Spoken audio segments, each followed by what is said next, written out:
Es un coche ordinario, común, que mucha gente puede acceder a él. Tiene un valor de medio de unos 15.000 euros nuevo. ¿De acuerdo? En ese momento a lo mejor alguno se preguntará, pero vamos a ver. ¿Le han explicado el predicador que esto es una iglesia en un foro de coches? Sí, sé que es una iglesia. Luego dame un poquito de paciencia, entonces vais a comprender y entender la relación. Ahora os voy a mencionar otra palabra, o un conjunto de palabras. Y a ver si os suena de algo de haberla escuchado alguna vez. La Ross-Neurer Drop Tile. La Ross-Neurer Drop Tile. ¿Alguno está pensando que esto? ¿Os suena? Pon la imagen, por favor, Cristian. Vale. Esto es un Rolls Royce, un vehículo que actualmente es el vehículo más exclusivo del mundo. Cuesta cerca de 30 millones de euros. Uno. Y a diferencia del Seat Ibiza, que se han vendido cerca de 6 millones en su historia, de este, en todo el mundo, solo hay 4. Esto es exclusividad. Lo otro es ordinario. Esto está al alcance de muy poquitos. Lo otro está al alcance de muchos. Y te quiero hablar en esta mañana del hogar de mi Padre, del hogar del Padre. El hogar del Padre es un lugar exclusivo, no ordinario. No todo el mundo puede entrar al reino de los cielos. Es un lugar excluyente y exclusivo. Y la palabra excluyente hoy día es una palabra polémica. Ahora la moda es la inclusividad. Pero como no he venido a endulzarte el oído, voy a mencionar esta palabra varias veces a lo largo del mensaje. Y tú podrás pensar, pero ¿cómo puede ser que el reino de los cielos sea excluyente si Dios es amor? God is love. Si Dios es amor, ¿cómo puede ser excluyente? ¿Sabes qué pasa? Dios mismo dice en Juan 3:16, porque de tal manera amó Dios al mundo que entregó a su Hijo unigénito para que todo aquel que en Él crea no se pierda, mas tenga vida eterna. No lo sabemos de memoria. ¿Sabes qué quiere decir este pasaje? Que aquellos que no reciben a Cristo no van a ver el amor de Dios, porque el amor de Dios está mostrado solo, exclusivamente en Cristo. Los que no están en Cristo, lo que van a ver es otro atributo de Dios, que es poco conocido: su soberanía y su justicia. Solo aquellos que están en Cristo pueden ver el rostro de amor de Dios. Me gustaría que me acompañaras. El hogar del Padre, un lugar excluyente y exclusivo. Y a lo largo de este mensaje intentaré mostrarte a través de las Escrituras el por qué es excluyente y por qué es exclusivo. Me gustaría que me acompañaras en una oración. Padre amado, gracias por esta oportunidad de compartir tu palabra, Señor, y quiero recordar lo que tus discípulos, lo que mencionaron los discípulos a Jesús, diciéndole: ¿a dónde iremos si solo tú tienes pan de vida? Señor, tu palabra es pan de vida en Cristo Jesús. Y yo quiero, Señor, rogarte que en esta mañana mis torpezas, mis defectos, mis debilidades no sean obstáculo suficiente para que el pan de vida llegue a cada corazón en esta mañana, Señor. Y te ruego que seas tú el que pongas la mesa, el que sirvas el pan, Señor. Que yo sea solamente el medio por el que lo haces, pero que seas tú hablando a nuestras vidas, que seas tú hablando a cada uno de los que estamos aquí sentados en esta mañana. En el nombre de Cristo Jesús. Amén y amén. Me gustaría que me acompañaras al libro, el Evangelio de Juan. Puedes quitar las imágenes ya. El Evangelio de Juan, capítulo 14, versículos, los primeros 4 versículos de este capítulo, versículos del 1 al 4. Yo voy a leer en la versión Nueva Traducción Viviente, que es la versión con la que más estudio. Evangelio de Juan, capítulo 14, versículos 1 al 4. ¿Lo tenemos? Aparecerá también en pantalla. Dice: no dejen que el corazón se les llene de angustia. Confíen en Dios y confíen también en mí. En el hogar de mi Padre hay lugar más que suficiente. Si no fuera así, ¿acaso les habría dicho que voy a prepararles un lugar? Cuando todo esté listo, volveré para llevarlos, para que siempre estén conmigo donde yo estoy. Y ustedes conocen el camino que lleva a donde voy.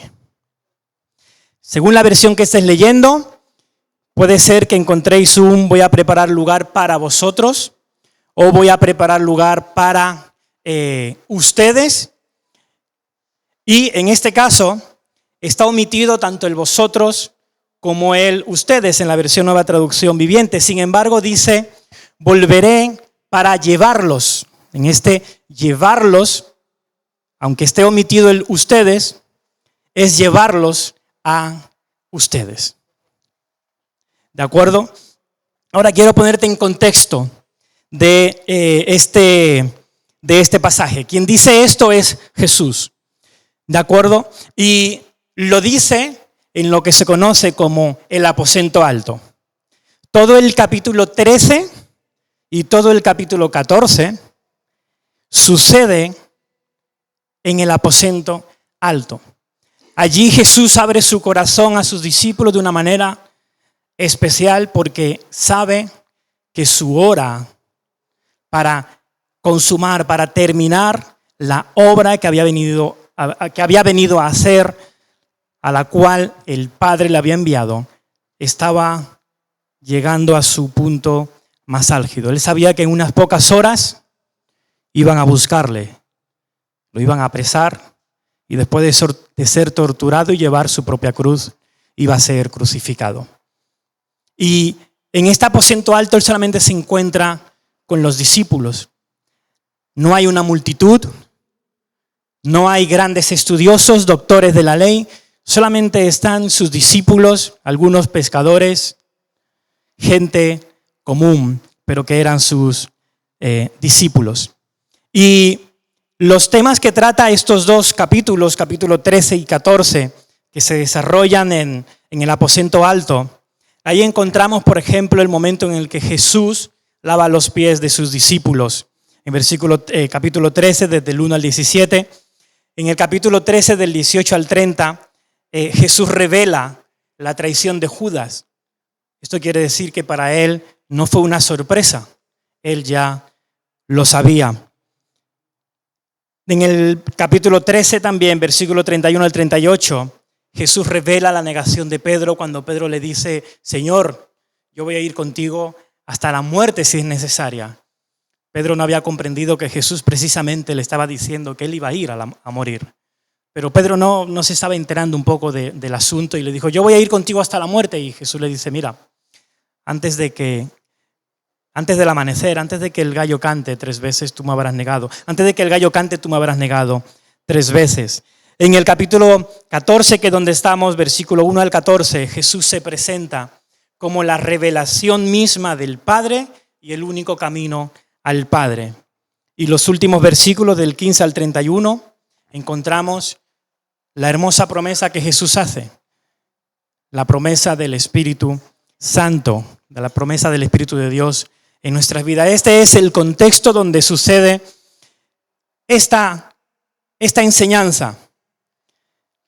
Y ahora voy a introducirme ya en el mensaje. Hasta aquí solamente ha sido un poco introducción para que sepáis dónde estáis sentados. Yo sé que sabéis que estáis sentados cada uno en esa silla, pero que sepáis dónde estamos moviendo, dónde nos estamos moviendo en este mensaje. Y cuando yo digo que Jesús dice llevarlos, para yo llevarlos a ustedes, ¿no? Digo, ese ustedes es excluyente. Es excluyente porque los excluye a ellos, a aquellos, a estos de aquí, a aquellos de allí. Solo incluye a ustedes. Y ahora tú en este punto te preguntarás, ¿y cuáles son esos ustedes? Porque en aquel momento eran los 11 discípulos, ya que Judas en este momento ya se había ido de la habitación, como veremos más adelante. Judas en este momento ya no estaba en el aposento alto con los discípulos. Esto solamente lo están recibiendo los 11 discípulos. Y me gustaría que me acompañara a Juan, capítulo 14, versículo 21. ¿Quiénes son estos ustedes? Dice Juan 14, 21, los que aceptan mis mandamientos y los obedecen son los que me aman. Y porque me aman a mí, mi Padre los amará a ellos. Y yo los amaré y me daré a conocer a cada uno de ellos. Ahora, ¿cuáles son entonces los que están excluidos? Los que no aman a Jesús. Los que no aman sus mandamientos. Y como no aman su palabra, como no aman sus dichos, como no aman su enseñanza, no aman a Jesús. Y como no aman a Jesús, el Padre no los amará a ellos. Por eso dije en la introducción, Dios es amor, pero Dios solo va a mostrar el amor a aquellos que han amado a quien Él envió. Aquellos que no amen a quien Él envió, van a ver un rostro de juicio, van a ver un rostro soberano y en su soberanía habrá castigo. Y tú podrás pensar en este punto, bueno, los que no aman a Jesús está claro que no están aquí. Los que estamos aquí somos los que amamos a Jesús. Te tengo una mala noticia. No todos los que estamos aquí en este momento, hoy, en esta hora, amamos a Jesús. No todos los que estamos aquí ahora amamos su palabra, amamos su verdad, amamos a Cristo. No todos los que estamos aquí somos discípulos de Cristo. Me gustaría que me acompañaras un momento a Primera de Juan, la carta de Juan, su primera carta, capítulo 2, versículo 19.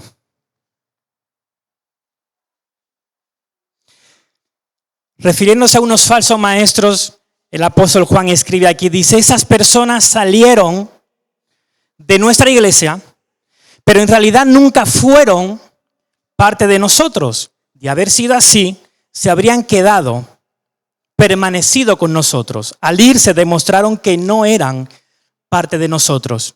Mira, hay dos clases de discípulos.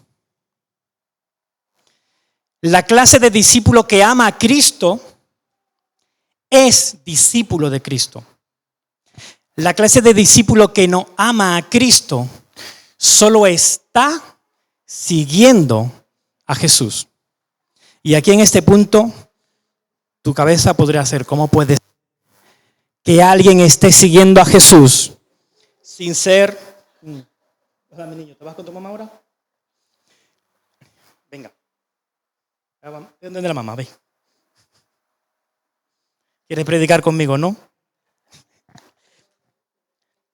Búscalo, amor, ven. Sí, porque si no... Cosas del directo y de un bebé de 1 año. Hay discípulos que no son discípulos porque solo están siguiendo. Solo están siguiendo a Jesús. El apóstol Juan en este versículo, en este pasaje dice, salieron de nosotros.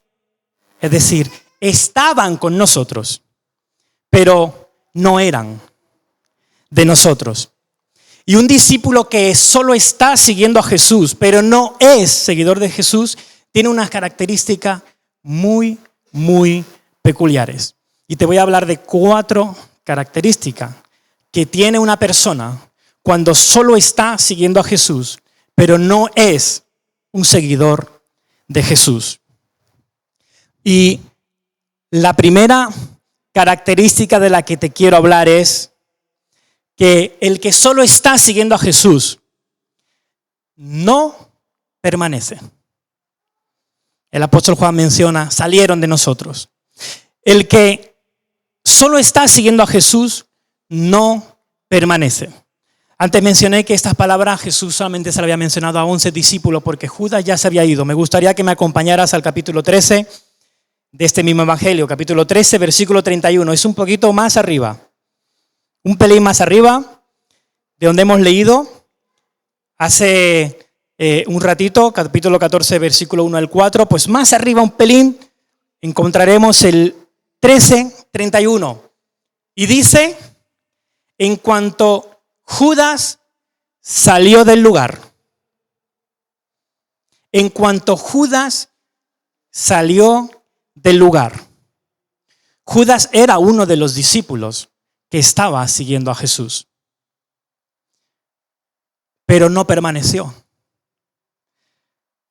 Llegó un momento donde él tenía sus propios planes, él tenía sus propios intereses, él tenía ya sus propios objetivos, sus propias metas, las cuales estaban muy por encima de lo que pudo en algún momento llegar a amar a Jesús. Sus propios planes estaban por delante de Cristo. Es una de las características de quien no ama a Cristo, por lo tanto solo está siguiendo. En aquel momento Satanás, a través de la avaricia y la codicia que tenía Judas, lo tentó. Pero a ti y a mí nos puede tentar con otra cosa. Quizás tú no tengas codicia o avaricia en tu corazón. Quizás solo sea inmoralidad sexual, adulterio, adicciones, mentiras, engaños, amargura. Hay tantas cosas que pueden hacer que tú no permanezcas en Cristo, que solamente continúes estando siguiendo a Jesús, pero nunca convertirte en un verdadero seguidor de Cristo. La segunda característica de este tipo de discípulo que solo está siguiendo, pero no es seguidor, es que podrían estar sirviendo incluso en ministerios dentro de la iglesia. Me gustaría que me acompañaras un poquito más atrás, mismo Evangelio de Juan, capítulo 12, versículo 6. Dice, no es que a Judas le importaran los pobres, en verdad, era un ladrón y como estaba a cargo del dinero de los discípulos. Resulta que Judas era tesorero de los discípulos. Era el que llevaba la tesorería, el dinero de los discípulos. Judas servía en un ministerio. Yo hace poco he terminado un curso de evangelismo personal y allí conocí a diferentes personas y una de ellas me dice en su testimonio, yo estudié teología, yo pertenecía a una iglesia donde estaba incluido en el grupo de liderazgo de la iglesia y yo no conocía a Jesús. Estudié teología, estuve en un grupo ministerial, en el grupo de liderazgo de la iglesia donde estaba y yo no conocía a Jesús. Judas servía en la tesorería y no era un seguidor de Cristo. ¿Cuántas características he mencionado? 2, vale, hay gente que está atenta y no se me han dormido.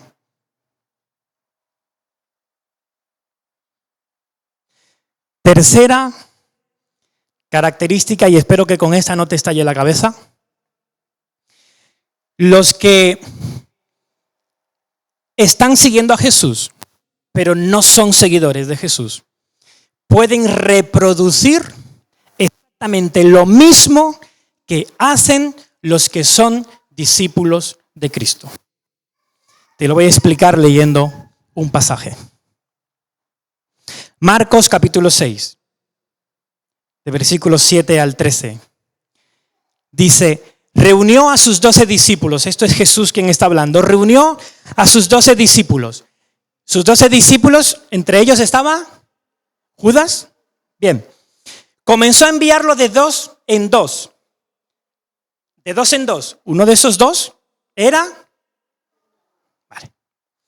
Y les dio autoridad para expulsar espíritus malignos. Les dijo que no llevaran nada para el viaje, ni comida, ni bolso de viaje, ni dinero, sino solo un bastón. En el Decathlon si caminas mucho, en el Decathlon venden unos bastones, que es para lo que hacen trekking, que te hace descansar bien. Un bastón como esto, no lo compraron en el Decathlon seguramente, pero bueno. Les permitió llevar sandalias, pero no una muda de ropa.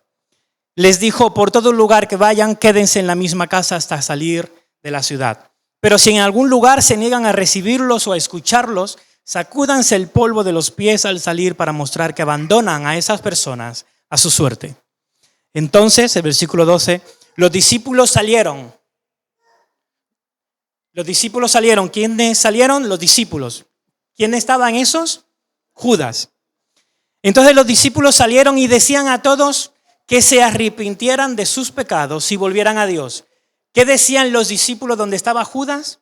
Que se arrepintieran de sus pecados y volvieran a Dios. También, en el versículo 13, expulsaban muchos demonios y sanaban a muchos enfermos, ungiéndolos con aceite de oliva. Como está tan caro hoy día el aceite de oliva, posiblemente hoy lo haríamos con girasol, pero bueno. El caso es que estos discípulos que salieron de dos en dos a predicar las buenas nuevas, a decirle a los hombres, arrepentíos de vuestros pecados, volved a Dios, allí estaba Judas. Estos discípulos que salieron sanando enfermos, expulsando demonios, entre ellos estaba Judas. Pero Judas solo estaba siguiendo a Jesús. Judas no era un seguidor de Cristo. Él estaba, no lo era. Mateo capítulo 7, versículo 21 al 23 dice, no todo el que me llama Señor, Señor. Esto lo dice Jesús. No todo el que me llama Señor, Señor. En aquel día, dice Jesús en este pasaje, muchos vendrán a mí en el día del juicio y me dirán, profetizamos en tu nombre, sanamos enfermos en tu nombre, expulsamos demonios en tu nombre. Y la respuesta es atronadora. Jesús dice, y yo responderé, apártate de mí, hacedor de maldad, yo no te conozco. Una de las respuestas para mí más atronadoras de toda la Biblia es esta. Apártate de mí. Y eso no se lo está diciendo a ateos, eso no se lo está diciendo a homosexuales, eso no se lo está diciendo a gente que ha vivido en tinieblas toda su vida. Se lo está diciendo a personas que supuestamente, porque ellos mismos se han creído creyentes de Jesús. A aquellos que le habían llamado Señor, Señor. Se lo está diciendo a aquellos que profetizaron en su nombre. Se lo está diciendo a aquellos que sanaron y expulsaron espíritus en su nombre. A ellos les está diciendo, no te conozco. No te conozco.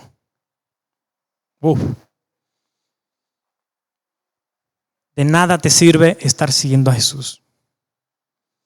Necesitas ser seguidor de Cristo, porque esa es la característica principal de quien ama a Jesús. Dice, el que ama mi palabra, el que ama mis mandamientos, me ama a mí. Aquellos que no aman su palabra no pueden amar a Cristo. Y aquellos que no amen a Cristo no van a ser amados por Dios. Dios va a mostrar su amor solo en aquellos que amen a su Hijo, a cual Él envió a morir por ti y por mí. Cuarta y última. ¿Hecho así? ¿Cuarta? Cuarta, ¿vale? A veces tengo dislexia. Cuarta característica de un discípulo que solo está siguiendo a Jesús, pero no es seguidor de Jesús. Evangelio de Juan, capítulo 12, versículo 6. Lo hemos leído antes. No es que a Judas le importaran los pobres. En verdad, era un ladrón. Para ponerte en contexto de dónde ocurre esto, seguro que escucharás acerca de una historia de una mujer que en una casa derramó un perfume que costaba el salario de un jornalero a los pies de Jesús. Y algunos empezaron a murmurar y decían, bueno, si Jesús fuera quien dice ser, sabría que esta mujer es de mala fama o algo así. Judas fue lo que murmuró y dijo, madre mía, menudo desperdicio se acaba de hacer. El salario de una persona de un año tirado en el suelo. Este dinero se podía haber vendido el perfume y con el dinero haberlo dado a los pobres. Eso fue lo que dijo Judas. Y Juan aclara, dice, no es que le importaran los pobres. En realidad era ladrón. La cuarta característica del discípulo que está siguiendo a Jesús, pero no es seguidor de Jesús, es que nunca deja de pecar. El que no ama a Cristo, el que no ama su palabra, el que no ama sus mandamientos, solo le está siguiendo, pero nunca se aparta de su vieja vida. Nunca deja de vivir en pecado. Judas nunca dejó de pecar.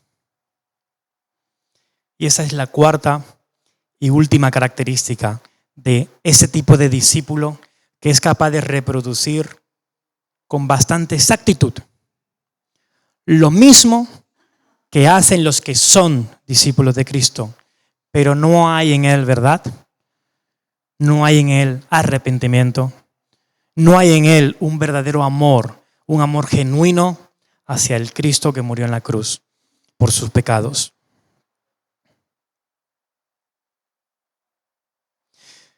Al principio de este mensaje empecé con un contraste entre algo ordinario, común y al alcance de muchos, y algo exclusivo, único, que está al alcance de muy poco. Me gustaría que me acompañara un momento a Hechos capítulo 1, versículos 18 y 19. Porque ahora quiero terminar el mensaje con un contraste entre el destino de aquellos que no aman a Cristo, el destino de aquellos que no son seguidores de Cristo, el destino de aquellos que solamente pueden estar siguiendo a Jesús, pero nunca hubo un amor genuino en su corazón acerca del Hijo que el Padre envió a salvarlo. Dice, y Judas había comprado un campo con el dinero que recibió por su traición. Allí cayó de cabeza, se levantó el cuerpo y se le derramaron los intestinos.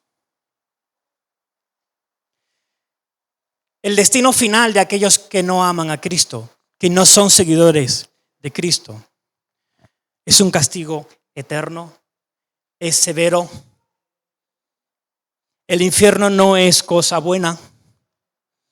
Fuego y azufre ardiendo eternamente. Porque como dije al principio, Dios solo va a mostrar su amor a aquellos que han amado a su Hijo. Aquellos que nunca amaron a su Hijo aquí en la tierra, Dios va a mostrar juicio.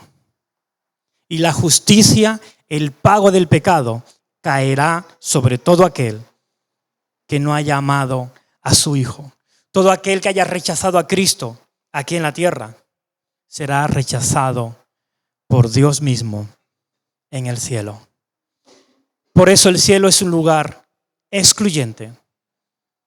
Y ahora te voy a leer un par de pasajes del por qué el cielo, esas moradas que Cristo está preparando para ti y para mí, para aquellos que hemos decidido realmente entregar nuestra vida a Dios y ya no vivir por nosotros ni para nosotros, sino vivir para Él en Cristo. Me gustaría leerte unos cuantos pasajes. Dice en Apocalipsis 22:5, ya no habrá noche, hablando del reino de Dios, ya no habrá noche, no necesitarán luz de lámpara ni de sol, porque el Señor Dios los alumbrará y reinarán por los siglos de los siglos. Este reinarán se refiere a aquellos que han amado a Cristo. Es un lugar lleno de luz, iluminado por el mismo Dios. Es un lugar lleno de paz, amor y armonía. Isaías capítulo 65, versículo 25 dice, el lobo y el cordero pasarán juntos, el león comerá paja como el buey, y la serpiente se alimentará de polvo. En todo mi monte santo no habrá quien haga daño ni destruya, dice el Señor. Apocalipsis 7:9 dice, después de esto miré y apareció una multitud tomada de todas las naciones. Aquí hay diferentes naciones representadas. Multitud tomada de todas las naciones, tribus, pueblos y lenguas. Eran tan grandes que nadie podía contarla. Estaban de pie delante del trono y del Cordero, vestidos de túnicas blancas y con ramas de palma en la mano. Un lugar en el que habrá verdadera justicia. Segunda de Pedro 3, versículo 13 dice, pero según su promesa, esperamos un cielo nuevo y una tierra nueva en los que habite la justicia. Es el trono de Dios, el lugar de su morada. Isaías 63:15 dice, mira bien desde el cielo, observa desde tu morada santa y gloriosa. Esto se lo dice a Dios. ¿Quién es que mira desde el cielo? Dios mira desde el cielo, desde tu morada santa y gloriosa. Segunda de Crónicas 18:18, Micaías prosiguió, por lo tanto, oigan la palabra del Señor. Vi al Señor sentado en su trono con todo el ejército del cielo alrededor de él, a su derecha y a su izquierda. Es donde Jesús está sentado a la diestra del Padre. Marcos 16:9 dice, después de hablar con ellos, el Señor Jesús fue llevado al cielo y se sentó a la derecha de Dios. Hebreos 8, versículos 1 y 2. Ahora bien, el punto principal de lo que venimos diciendo es que tenemos tal sumo sacerdote, aquel que se sentó a la derecha del trono de la majestad en el cielo, el que sirve en el santuario, es decir, en el verdadero tabernáculo levantado por el Señor y no por ningún ser humano. Es donde Jesús nos está preparando nuestra morada eterna. En el hogar de mi Padre hay muchas viviendas, hay mucho lugar, hay lugar más que suficiente según la versión en la que leas. Dice lugar más que suficiente, muchas moradas. Si no fuera así, ya se lo habría dicho a ustedes, voy a prepararles un lugar. Apocalipsis 21:3. Oí una potente voz que provenía del trono y decía, aquí entre los seres humanos está la morada de Dios. Él acampará en medio de ellos y ellos serán su pueblo. Dios mismo estará con ellos y será su Dios. Apocalipsis 21:3. Oí una potente... sigo. Es el lugar de nuestra verdadera ciudadanía. Filipenses 3, 20, 21. En cambio, nosotros somos ciudadanos del cielo, de donde anhelamos recibir al Salvador, el Señor Jesucristo. Él transformará nuestro cuerpo miserable para que sea como su cuerpo glorioso, mediante el poder con que somete a sí mismo todas las cosas. Es un lugar lleno de alegría, vida y gozo. Apocalipsis 21, 1 y 2. Después vi un cielo nuevo y una tierra nueva, porque el primer cielo y la primera tierra habían dejado de existir, lo mismo que el mar. Vi además la ciudad santa, la nueva Jerusalén que bajaba del cielo procedente de Dios, preparada como una novia hermosamente vestida para su prometido. Apocalipsis 21, 4 y 5. Él les enjugará toda lágrima de los ojos. Ya no habrá muerte, ni llanto, ni lamento, ni dolor, porque las primeras cosas han dejado de existir. El que estaba sentado en el trono dijo: yo hago nuevas todas las cosas. Isaías 65, 18 y 19. Alégrense más bien y regocíjense por siempre por lo que estoy a punto de crear. Estoy por crear una Jerusalén feliz, un pueblo lleno de alegría. Me regocijaré por Jerusalén y me alegraré en mi pueblo. No volverán a oírse en ella voces de llanto ni gritos de clamor. Ese es el lugar que en su amor, en su soberanía, Dios ha preparado para ti y para mí. No está al alcance de todos, no porque esté lejos, porque Cristo está cerca. Cristo está aquí, ahora. Y a mí no me gustaría que en esta mañana tú te fueras de aquí sin la seguridad de que tú eres un discípulo de Cristo. No te vayas con la duda de si solo estás siguiendo a Jesús. No vale para nada estar siguiéndole. Muchos le siguieron.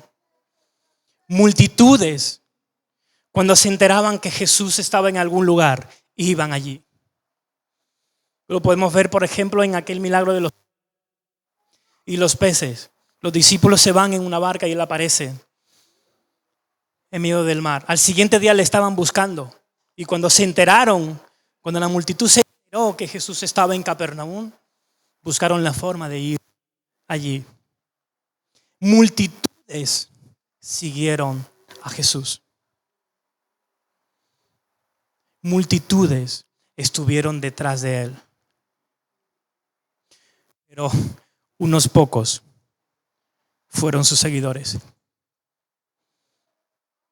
Unos pocos fueron sus seguidores. Y mi pregunta, y la pregunta más importante que te hago hoy es: ¿estás a Jesús o eres seguidor de Cristo? Si lo eres, gloria a Dios. Pero si solo estás siguiendo a Jesús, ese Dios de amor que lo entregó en la cruz te habla hoy. Y si tú hoy te arrepientes de tus pecados, si tú hoy le dices: yo no quiero estar siguiéndote, yo no quiero ser uno más que, bueno, va a la iglesia, participo en cosas, yo quiero ser un verdadero discípulo tuyo. Alguien que ama tu palabra, que no puede dormir si no la lee. Amo tus mandamientos de tal manera que se me va la vida en tu palabra. La mayor revelación de la gloria en tu vida es revelarte a Cristo a través de su palabra. Jesús dijo: yo soy la misma de Dios. Y el que ve a mí, ve al Padre.